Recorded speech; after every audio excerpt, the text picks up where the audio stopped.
The night Elena Voss lost everything, the moon was full and bright, as if the sky itself wanted a clear view of her downfall. She stood in the center of the Crimson Moon Pack's great hall, dressed in the same silver gown she had worn on the day she became Luna. A year ago, that gown had meant hope. Tonight, it felt like a costume for a role she was about to be stripped of forever. Alpha Damien Cross stood a few steps away from her, his broad shoulders straight, his jaw tight. Beside him stood a woman Elena had never seen before, a stranger with golden hair and a nervous smile, wearing a look of someone who knew she was about to receive a gift that belonged to another. "Elena," Damien said, his voice carrying through the silent hall, "I have found my true mate, Serafina." The pack murmured. Elena felt her heart drop into her stomach, but she kept her spine straight. She had learned long ago never to show weakness in front of wolves who fed on it. "You have served as Luna," Damien continued, "but a pack cannot have two women standing where only one belongs. I reject you, Elena Voss, as my Luna and as my mate." The words hit her like claws tearing through skin. A rejection was not just heartbreak. It was a wound that echoed through the body and soul of a wolf, a bond violently cut before it had time to heal on its own. Elena's knees nearly buckled, but she forced herself to remain standing. Around her, pack members who had once bowed to her, who had once called her wise and strong, now looked away, as if her pain might be contagious. A few even smirked. She had never been popular among the older wolves, who whispered that she was too plain, too quiet, too ordinary to hold the title of Luna. Now they had their proof. "She is weak," someone muttered from the back. "She was never meant to lead us." Damien did not defend her. He did not even look at her again. He simply turned to Serafina and offered his arm, leading her toward the front of the hall, where the elders waited to begin the ceremony that would replace Elena entirely. Two guards approached Elena, their expressions unreadable.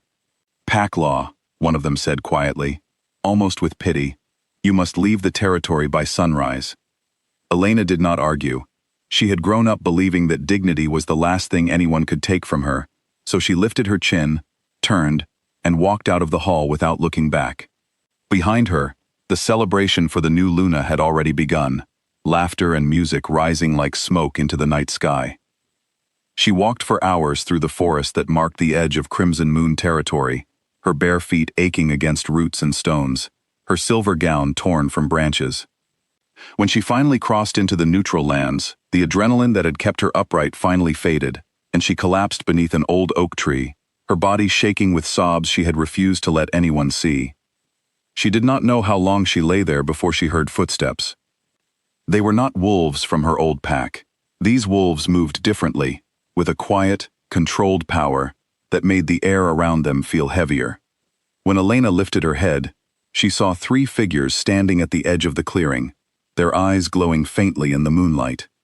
Scouts, she realized, and judging by the black and silver markings on their cloaks, they belonged to the Obsidian Throne, a kingdom so feared that even Alpha Damien rarely spoke its name aloud. "She's trespassing," one of the scouts said. "She's injured," another replied. "Barely conscious." The third scout, a tall woman with sharp eyes, knelt beside Elena and studied her face for a long moment. Then her eyes widened slightly, as if she recognized something the others could not see. "Bring her to the castle," the woman said. "The king will want to see her himself." Elena wanted to protest, to ask questions, but exhaustion pulled her under before she could speak. When she woke, she was lying on a bed, softer than anything she had ever known, in a room with tall windows overlooking a vast, dark forest. For a moment she thought she had died, and this was some strange in-between place. Then the door opened, and a man walked in whose presence alone made the room feel smaller. He was tall, with dark hair and eyes the color of storm clouds, and he carried himself like someone who had never once doubted his own power.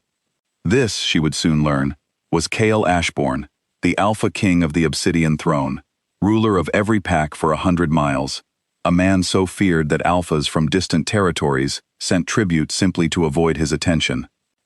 He studied her without a shred of the pity she had grown used to seeing on the faces of her old pack.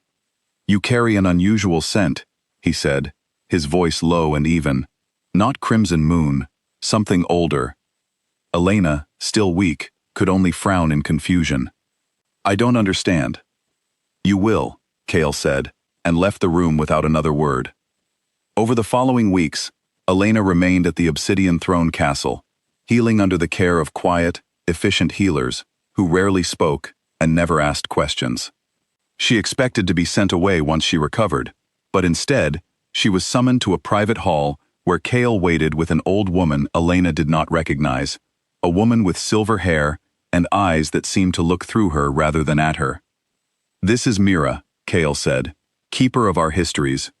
She believes you may be descended from the Nyxwood line. Elena blinked. The Nyxwood line is a myth, a bedtime story. Mira stepped closer, studying Elena's face, her hands, the faint markings along her collarbone that Elena had always assumed were simply birthmarks. Myths are often just truths that grew old enough to be forgotten, Mira said. The Nyxwood wolves once ruled every pack in this land, long before the Alpha bloodline split it apart. They commanded moonlight itself. Their line was thought extinct for 200 years.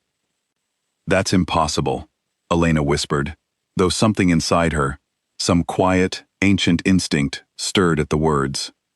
Impossible things have a way of standing right in front of us, Kale said, his gaze steady on her. I intend to find out the truth. If you agree. Elena had nothing left to lose. Her pack had discarded her, her mate had humiliated her, and her future had been erased in a single night. So she agreed. What followed were months of training unlike anything Elena had known. Kale himself oversaw much of it, testing her in ways that pushed her far past what she believed her body and mind could endure. At first, she assumed he simply wanted to see if the rumors were true. But as weeks passed into months, something shifted between them, something neither of them spoke aloud. Elena learned to call moonlight into her palms, faint at first, then brighter, until she could bend it like water. She learned that her exhaustion after each rejection-induced collapse had not been weakness, as Damien had claimed, but her body straining to contain power it had never been taught to use. She was not ordinary. She had never been ordinary. She had simply been surrounded by wolves too blind to see what she carried. Kale watched her progress with a quiet intensity that Elena slowly began to recognize was not simply curiosity. He was patient with her in a way that surprised her, given his reputation. He never mocked her mistakes. When she fell, he waited for her to rise on her own, but he was always close enough to catch her if she truly needed it. Why do you help me? She asked him one evening, as they stood on a balcony overlooking the training grounds, the moon high above them. Kale was quiet for a long moment. Because power like yours should never have been left to die in a forest, he said, and because the wolf who rejected you was a fool who could not see what stood in front of him. Elena's chest tightened at his words, not from sadness this time, but from something warmer, something she had not let herself feel since the night of her rejection. The day the Elder Council confirmed her bloodline was the day everything changed. Mira presented the evidence before a gathering of ancient wolf historians and leaders from territories Elena had never even heard of. The markings on her skin, the strength of her moonlight ability, and old records recovered from Nyxwood ruins all confirmed what once seemed impossible.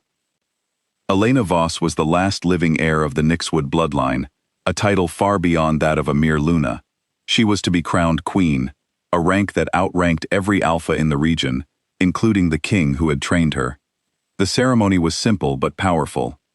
Elena stood in the same great hall where Kale had once received her as a stranger, now dressed not in silver rags, but in a gown woven with threads that seemed to catch and hold moonlight itself. When Mira placed the crown upon her head, a hush fell over the room. Then Kale, Alpha King of the Obsidian Throne, a man who had never bowed to anyone in his life, knelt before her. Gasps rippled through the hall.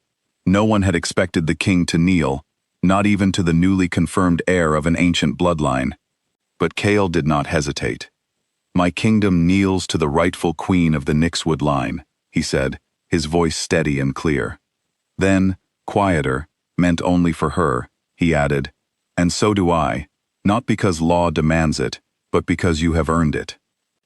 Elena felt tears rise in her eyes, not from pain this time, but from something she had not expected to feel again so soon after her heart had been broken: hope, and something that felt dangerously close to love. Weeks later, word spread through every pack in the region that the Alpha King intended to make a formal visit to Crimson Moon territory. Pack law required every Alpha to receive him personally, a tradition older than any of them could remember, and no Alpha, however proud, dared refuse a visit from the Obsidian Throne. Damian Cross prepared his pack for the king's arrival, with nervous energy, unaware of what awaited him. Seraphina stood beside him at the entrance of their territory, dressed in her finest gown, eager to make a good impression on the most powerful ruler in the land. When the king's procession arrived, Damian and Seraphina bowed low, as tradition demanded. But when they lifted their eyes, the breath left Damian's lungs. Walking beside the Alpha King, dressed in silver and black robes marked with the symbols of ancient royalty, a crown resting upon her brow, was Elena. The same woman he had rejected in front of his entire pack, the same woman he had called weak and unworthy. For a long moment, no one moved. Then, one by one, the members of Crimson Moon Pack who had once whispered cruel words about Elena began to kneel, not out of choice, but because pack law demanded that every wolf kneel before a queen, regardless of old grudges or forgotten rejections. Seraphina's face went pale as she realized what she was standing beside. And Damian, the proud Alpha who had never once knelt to anyone outside his own pack, felt his knees bending before his mind had even accepted what was happening. Law was law, and Elena Voss now stood above him in every way that mattered. Elena looked at the pack that had once discarded her without mercy. She saw the faces that had smirked the night of her rejection, now lowered in forced respect. She saw Damian, kneeling before the very woman he had humiliated, unable to meet her eyes. She did not raise her voice. She did not gloat or demand an apology. She simply spoke, calm and clear enough for the entire pack to hear. "I once believed happiness meant being wanted by someone who saw me as small," she said.